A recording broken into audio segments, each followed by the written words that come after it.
If you had spent your entire life locked up inside of one room in a house, you would have only the vaguest idea of what that house looked like from the outside.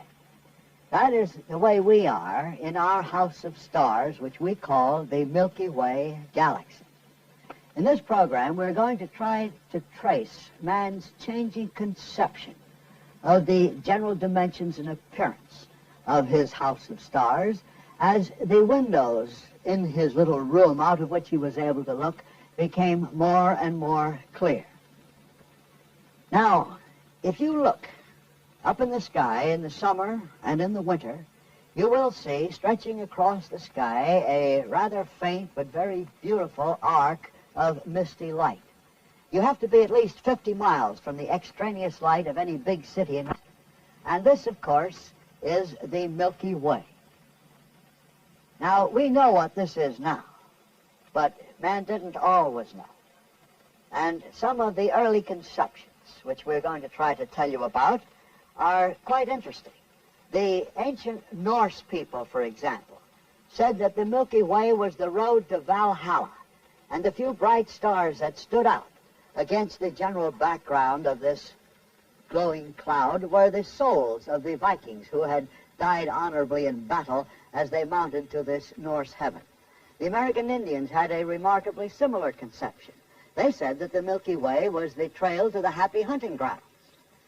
But it was the more practical Greeks who gave us a rather down-to-earth idea of the Milky Way. They said that in the celestial stables at the top of the sky there was a cow. And one day this cow, as she was being milked, became restive, kicked over the milk bucket, and the milk ran down the sides of the sky. This was then the Milky Way. And the Greek word for it, the galaxy, is best translated as the Milky Way, and that's what we call it now, the galaxy. It was a puzzle to man. It was a luminous cloud which did not seem to change its shape under any circumstances, and it wasn't until about 1609 that we got an idea of exactly what it was, but not why.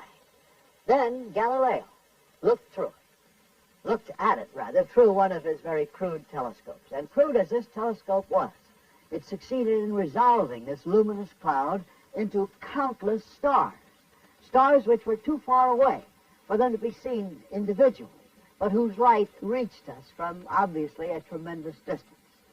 There it was. The Milky Way was made up of stars. But why they were concentrated in this rather narrow lane in the skies, we did not know. Then, in the late 18th century, sometime in the 1780s, one of the great astronomers of all time, Sir William Herschel, was engaged in a tremendous survey of the sky. Herschel used a telescope which was large even by our standards, and one which he built himself. And in his survey, of course, he noticed what had been more or less apparent to everyone, that the distribution of the stars in the skies was not constant.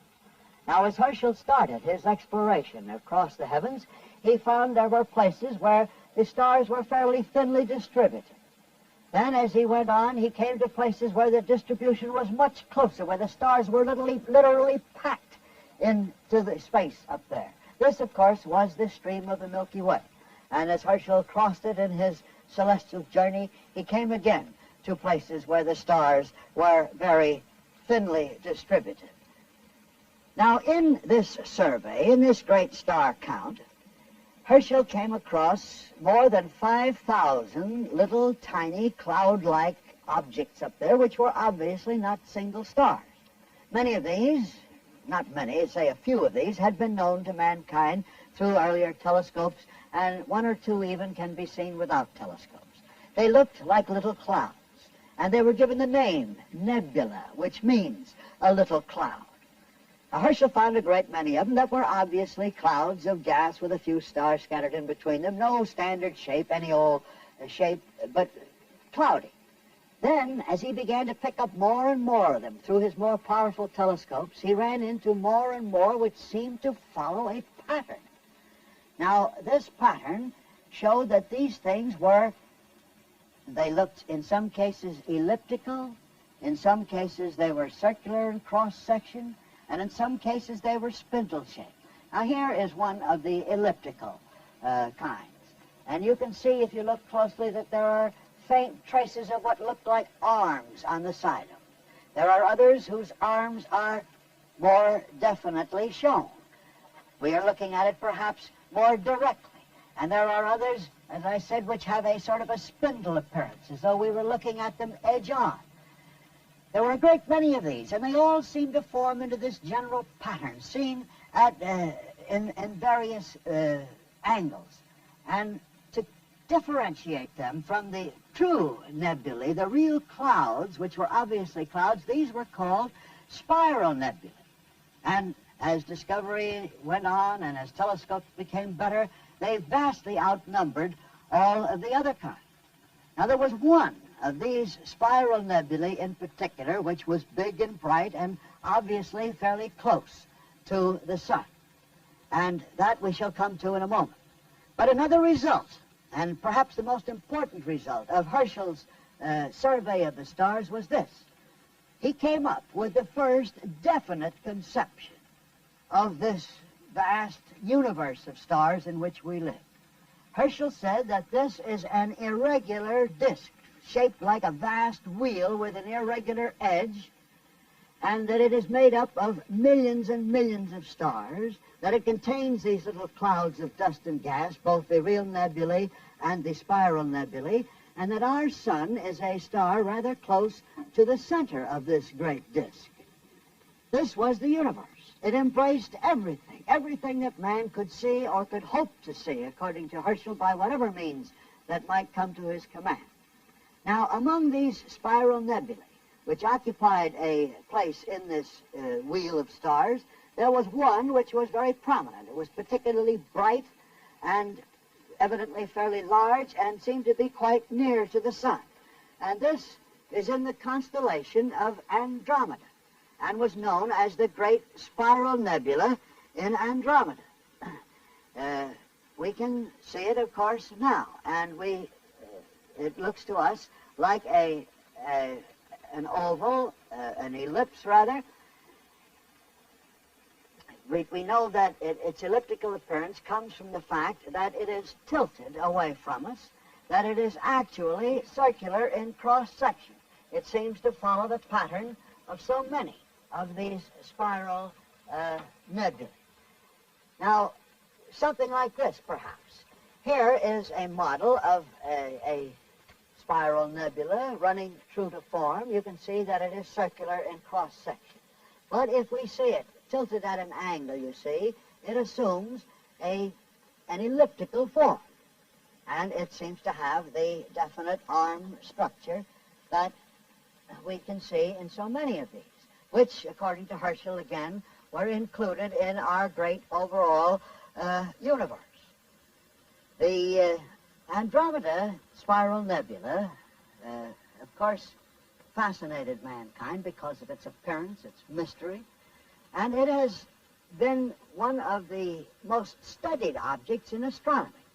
The first historical record we have of the Andromeda Nebula is dated 925 A.D., when it appears, an account of, rather, of its being seen. It can be seen without a telescope if you know just when and where to look. It's in the account written by Al-Sufi, a Persian astronomer. And from that time on, as man's methods of observation became better and better, the Andromeda Nebula was the one which was always concentrated upon. In 1916, the great telescope, then the biggest telescope of its kind, the 100-inch Hooker telescope at Mount Wilson in California, came into use. And Edwin Hubble, an American astronomer, pursued his studies of the Andromeda Nebula, which had been going on for some time, by means of this instrument. Hubble was able to resolve much of the Andromeda Nebula into stars, and the presence of stars had been suspected in what was generally considered to be a cloud of gas before that. Hubble noticed on many occasions that there would suddenly appear in that nebula a bright star.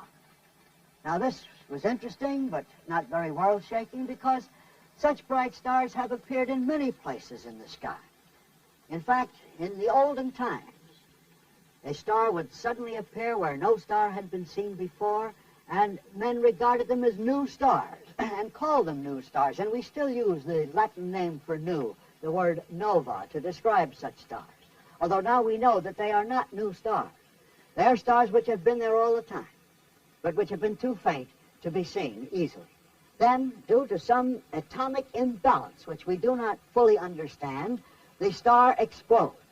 Sometimes blows itself to pieces, more often blows off thousands of miles of its outermost atmosphere, and becomes almost overnight 100,000 times as bright and hot as it was before, and is extremely easy to see. These are the classical novae. They stay bright for a little while and then fade back into insignificance again. In 1885, one occurred in the Andromeda Nebula, which became so bright that man could almost see it without a telescope as an individual star from the Earth. Hubble saw several of these novae in the Andromeda galaxy, and then something happened. Hubble, in his studies of the nebula, saw that the same star became bright very shortly after it had been bright on a previous occasion. Now, there have been recurring novae, but they do not happen very close together. An interval of 50, 60 years, perhaps, separates those few that we know, which have twice undergone this celestial catastrophe. But Hubble's bright stars were coming back at intervals of a few weeks, and he knew that he had made a most important discovery. Here were variable stars in the nebula in Andromeda, and they were variable stars of a particularly valuable type. Stars that we call Cepheid variable stars, because of the prototype of this star was found in the constellation of Cephus. Now, a Cepheid variable is a giant red or yellow star, and its light varies in a regular cycle from bright through faint and back to bright again in a regular period of time that can be measured down to the fraction of a second. And the one valuable thing about this type of star is this, that the length of time it takes that star to go through its cycle of variation is directly related to the intrinsic brightness of the star, its real brightness.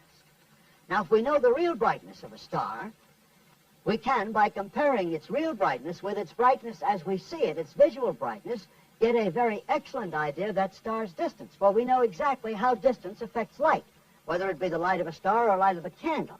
It affects light by what we call the law of inverse squares. Now, that means if we are twice as far away from an object which produces the light, that light looks only a quarter as bright to us, not a half as bright. So, when Hubble saw these Cepheid variable stars, these giant red and yellow stars in the Andromeda galaxy, of the type with which he was very familiar, he knew that the Andromeda galaxy lay at a certain specific distance, a distance which we had never been able to measure before. Now, here is a remarkable thing. In Herschel's early concept of this universe of ours, he said this universe is big, it's tremendous. It must be at least 100,000 light years in diameter. Now, a light year, remember, is not a measure of time, it's a measure of distance. It's the distance that light travels in a year at the rate of 186,000 miles a second.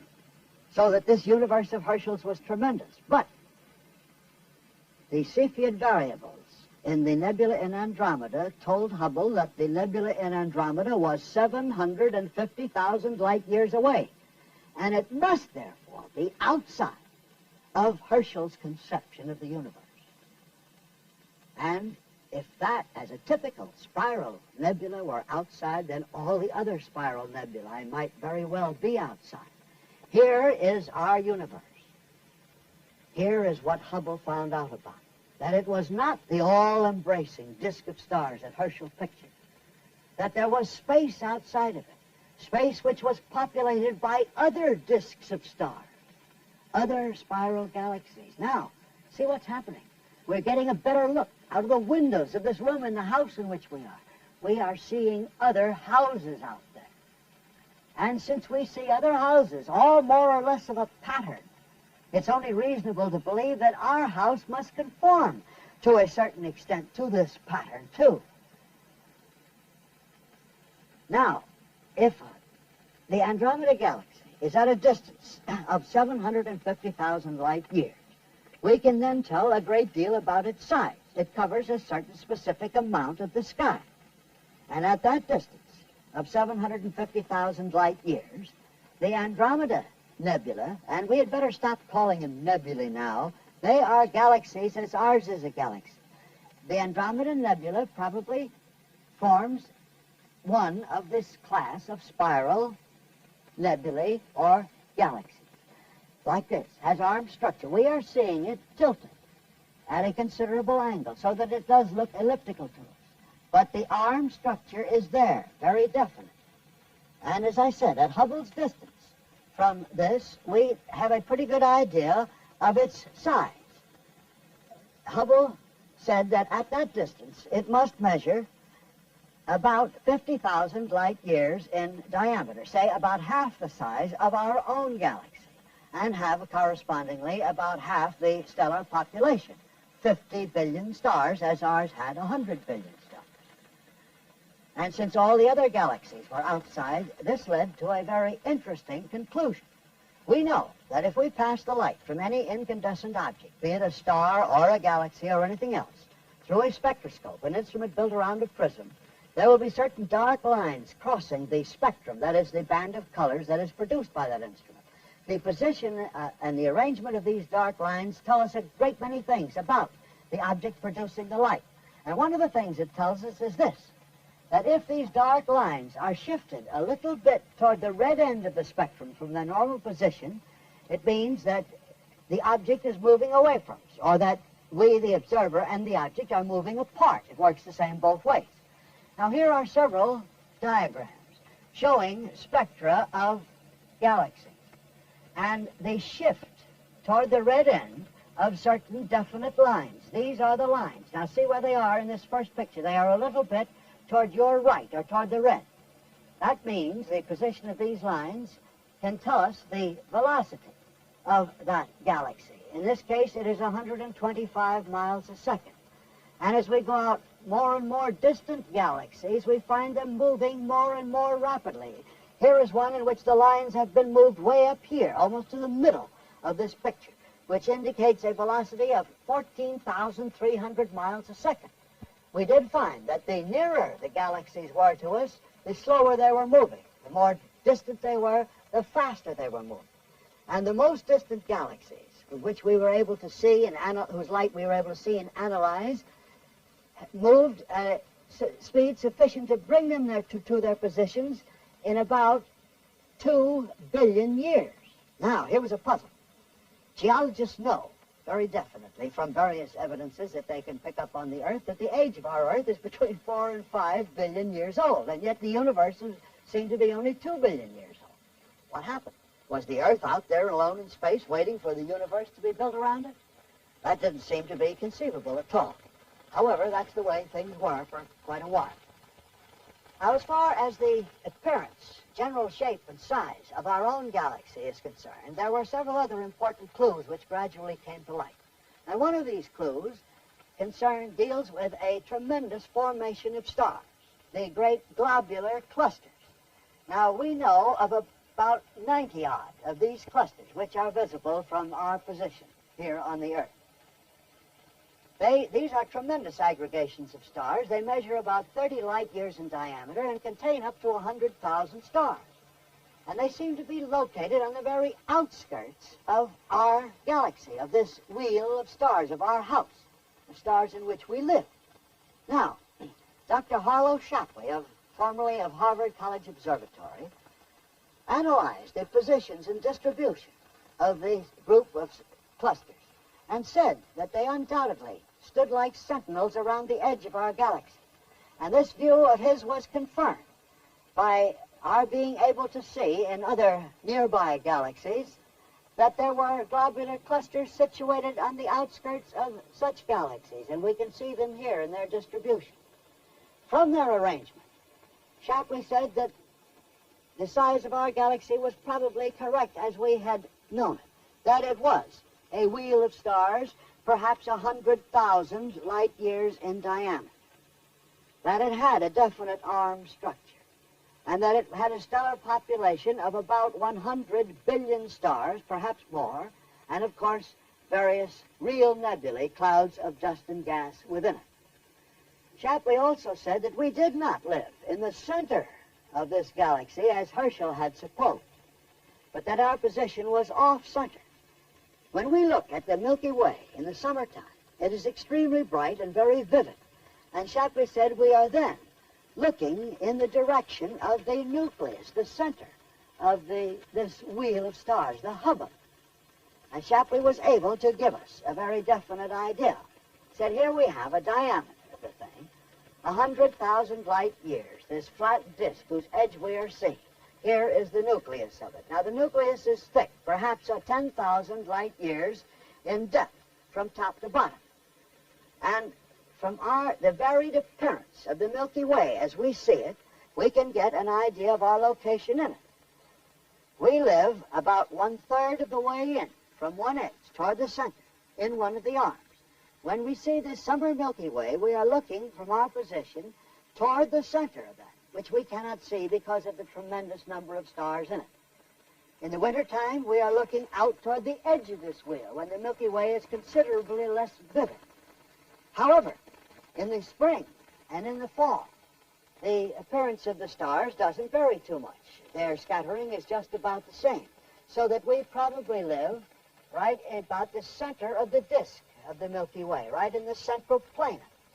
This is what Shapley believed, that we were located about 1/3 of the way in, from one edge of our Milky Way toward the nucleus, say 30,000 light years from it, and just about in the center from top to bottom of the great system of the Milky Way.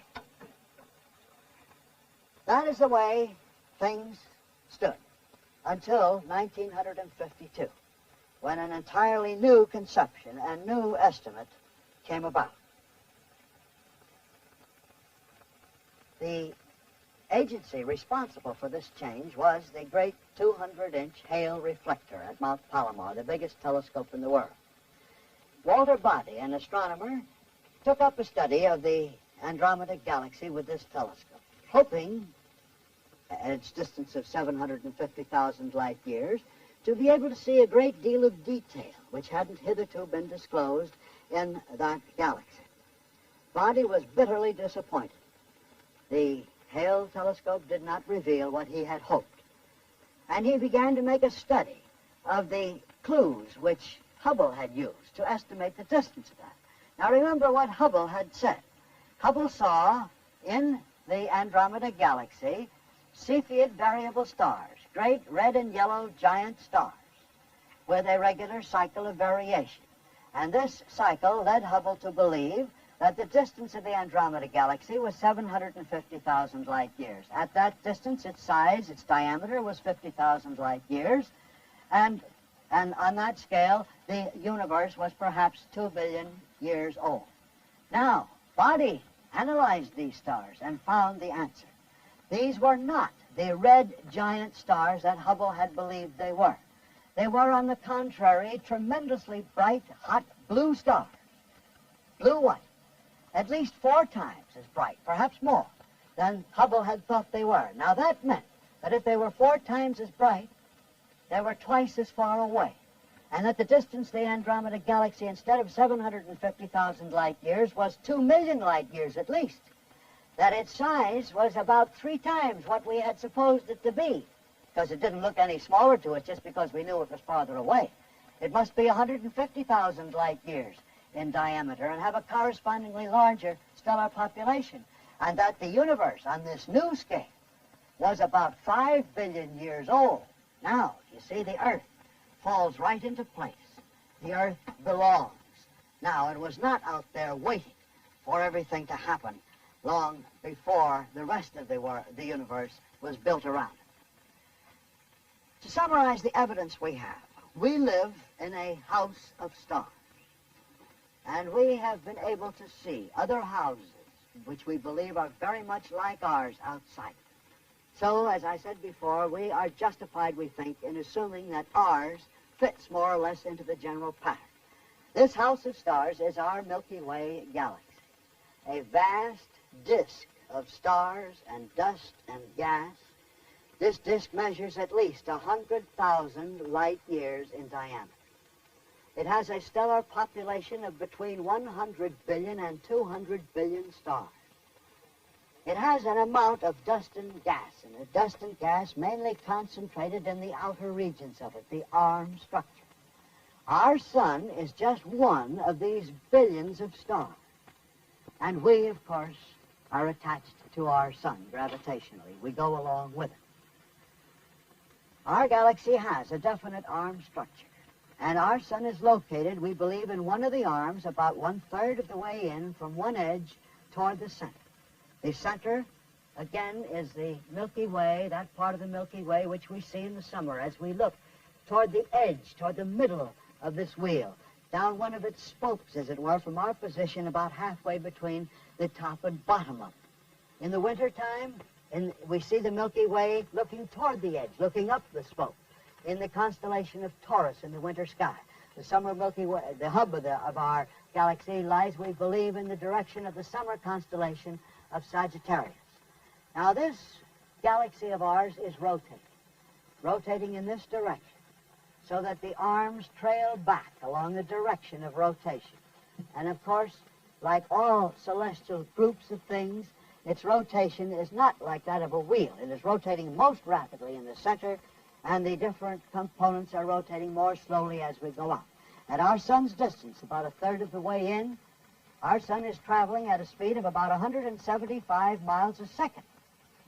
Yet at that speed, so vast is this galaxy of ours, that it takes about 200 million years for the sun to make one rotation, carrying with it, of course, its little family of planets, which include our Earth. This is our present conception of our house of stars in which we live.